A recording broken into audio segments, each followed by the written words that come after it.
my human feelings were just crushed at something, like that. But I can't imagine, you know what I mean? There's not I don't want to say there's a comparison with what we went through. I don't mean it that way. Please.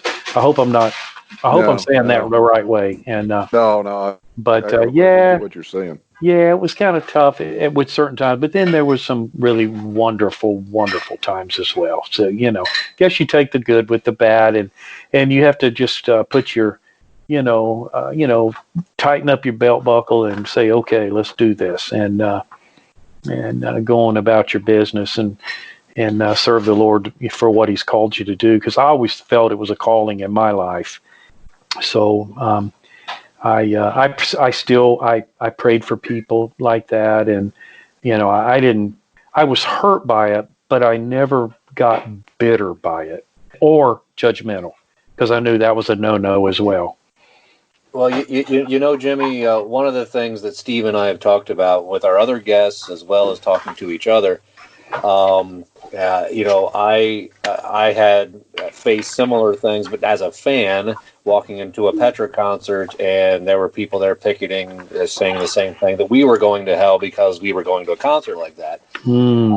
And I just out of curiosity, there's a lot of ways to look at different things, and you can look at things from a musician standpoint, but from a Christian standpoint and from a minister's standpoint, from you personally, when you look back on that time, what do you think, or how would you summarize or even begin to explain where their motivation came from to actually do what they did, the ones that tried to stand in the way of what you were doing? Because, it's probably true that there was some sincerity and some ignorance, and they didn't some of them thought they were doing the right thing. But from your perspective, what do you think caused such a controversy with the church world at the time when it comes to the idea of Christian quote-unquote rock? Well, I think it was probably a misunderstanding when you looked at bands like, Ozzy and, a few other, the band, Deep Purple, and because of the style of music you're playing, is like that. You would think that, oh gosh, they're just a Deep Purple in disguise, and you would hear about the heavy drug use or partying or promiscuous, the promiscuous things going on with girls and that kind of stuff. And so they just, well, gosh, that music sounds like this, so they got to be like this type stuff. I never even looked at it like that. I always thought, you do it with excellence. And the lyric, it's not really, musically it may have the flair of some of the old school stuff, but lyrically, I could name many songs that we've personally done where musically it may have a little bit of, if you take the lyrics out of it and just hear a music track, you might go, gosh, that sounds a little bit like Bon Jovi, or wow, that sounds a little bit like Deep Purple, or wow, that's Led Zeppelin sounding, or, but music was created, and it's kind of hard to recreate the will, and so you can only adjust that will, with your interpretation. And but the other thing is your melody lines and your lyrics and your actions. So you wouldn't come and see anything that I've been a part of where you got girls hanging all off of you, or there's drugs and alcohol going on and all these things. I mean, these are things that we just were not a part of, and we didn't judge people that did their thing. I mean, you'll hear me say that probably frequently. I don't judge anybody. What they do is between them and God. I pray for them. I love them, and I hope that I set an example for them that maybe they'll, see a little different walk in what I do. But I'm not gonna get into that other stuff of, getting on to anybody about those things. So I always felt like before we ever did anything that we would use the scripture that says, let your light so shine before me and your good works glorifies God. And so if we could go in there, and I know that I've had to protect some things. I've had to put my foot down on certain things that, that were, you feel like the world was trying to move in on you, and you're trying to separate yourself from that stuff, not make yourself better. I'm just saying, separate. You're just trying to be different, than what the world has to offer. I just felt like that maybe it was a misunderstanding because they have seen maybe their idols, play this really cool music and they're into it. But then when they see them with their interviews, they're maybe sloppy, messed up, or they got girls hanging all off them, or you read about these crazy things that are going on and they're like, whoa, well, wow, I wonder if they do that. Well, that kind of stuff. That makes sense. It does. I mean, you see this style of performance, and you think that everybody who performs in that style maybe behaves the same way, and so you can kind of see where that comes from. We've said it before, Wildman and I, from our perspective, there is almost no style of music that is better for proclaiming the gospel and honoring God, because hard rock, blues rock, metal, this is as in-your-face, uncompromised in terms of musical style as you can get. And I'm going, well, that perfectly fits a message that is uncompromised and in your face. So I think it's a perfect marriage of lyric and style. But you mentioned, like Bon Jovi, you mentioned Deep Purple, Ozzy, and others. Can you tell us a little bit, both secular and Christian, any musical influences that you had personally, whether just for enjoyment to listen to or as a vocalist? Yeah, as a singer, I was a big Steve Perry fan of Journey. His melody lines, they would just melt my heart. I mean, they just did. I loved his voice. I also was a big fan of Ronnie James Dio. He just got this grit blues that just would just rock my world. And I'm a David Coverdale fan. I just love the way he approaches his lines and the way he, his melodies are with a blues rock. I love blues rock. So, there's probably, those singers I remember on my first Bow Energy's tour in Florida. We were doing a pretty long tour, and I was a big runner back when I was younger. I would put on my little headset deal, and I'd put on a Journey CD or Journey cassette.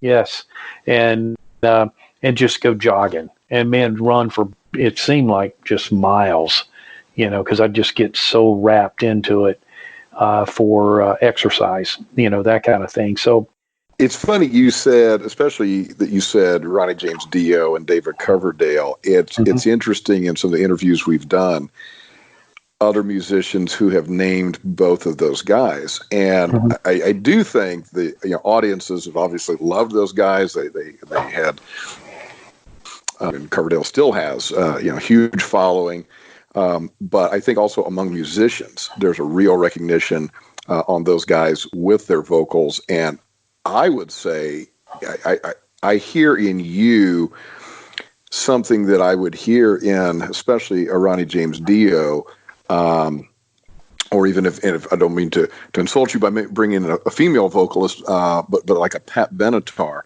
Right. I hear a purity in your guys, and a real clarity. I certainly hear that in your voice, and that comes off really, really strong. And I'm going to go ahead and take another question here. Wildman, you said the magic words for me, which are blues and blues rock. I can't get enough of it. I just eat that up with a spoon. And when I heard your version of Just As I Am on Maximus, I about came unglued. First off, I grew up on that song, of course, in the church. How many times was that the invitational hymn at the end of a service? So, knew that so well. And then to hear that married with that bluesy feel, I'm going, this might be one of the best arrangements I've ever heard. How did that song come about? Yeah, it's really cool. Rex and I were in Memphis. The label had flown us into Memphis to discuss how we were going to approach the new record, and he and I were in the hotel room, and we were talking, and I was like, "Gosh, Jimmy, we're not given a lot of time to, for this particular new record, and how." How we're going to get the time frame they're given to get done with it, and what to do. And I looked around, I said, you know what, Rex, here's something I'm really feeling. And I told him, I said, we should do an old hymn version. And I think we should do, and I told him, I said, I think we should do Just As I Am. I said, it's a familiar, such a familiar hymn. And it really talks about you can just come to God, as you are. You don't have to, knock the dirt off of you or go take a bath first. And you can come nasty, you can come drunk, you can come stoned, you can come wiped out, or you can come scared, you can come, however. And we were, and I thought, what a really cool song. I said, now we need to bring that song where it'll really draw the attention. And Rex, listen, man, that guy put an arrangement down that I was from ear to ear. Once I heard, I was like, oh yeah, okay. Just As I Am, when I heard it, it just brought the hair up on the back of my neck. And I thought, wow, boy, this has got it. This has got a really great feel to it. And so there's a lot of emotion, with this, and that's the way it should be, because when you come to Christ as you are, there's emotion in there, man. And sure. Thank you for bringing that up. It's one of my favorite tunes on the record as well. I actually have a few on that one, but it is one of them that I truly do like. Yeah, so and that's great to hear you. What I appreciate the most from hearing you sing and just hearing you in this interview is hearing, obviously, that the passion you have for what you do is for Christ and to bring others to Him. Which personally, and I'm not asking you to agree with this, but personally for me, coming out of the 80s and being into the Christian rock metal scene, I played in bands, I played guitar, just amateur stuff. But it seems like today we're kind of missing some of that passion and some of that evangelical style approach to what the bands did. One of the things I was used to, because I got saved at a Messiah Prophet concert. And, nice. Yeah, the Master of the Metal tour, if you remember that. Mm-hmm. And I got saved then, and I remember I started going to a lot of concerts after that, and I knew that at the end of every concert, it was going to be, now they're going to be presenting the gospel, and now they're going to be giving the message. Today, I don't, now this is, again, just me personally, I don't see that as the passion out there today. And that's something that I kind of miss, because I think that got somewhat of a bad rap, because people have written against altar calls now and said that they're not biblical. And I can see both sides of the argument that theologically people are bringing up, but I miss the point of a band coming in and saying, hey, just as you can come to Christ right now, just as you are, He'll accept you. You can begin following Him tonight. That's something that I wish was still out there. And I just wanted to take that moment just to say that, just from my perspective, and that I appreciate that side of what you do, which is obvious that's why you do what you do. Well, Pastor, when Rex and I flew in, and we were having a meeting, and it was a little unheard of, probably signing, at our age, and you're always told you're too old, you're this and that and the other, and when we met, I told Rex, I was like, buddy, there's only one reason why I do what I do. And, if we can continue, for that, I'm all in, man. I'm in. I'm in. And because I know, I don't look at it, they're like, oh, this is my ticket for a big payday. Our payday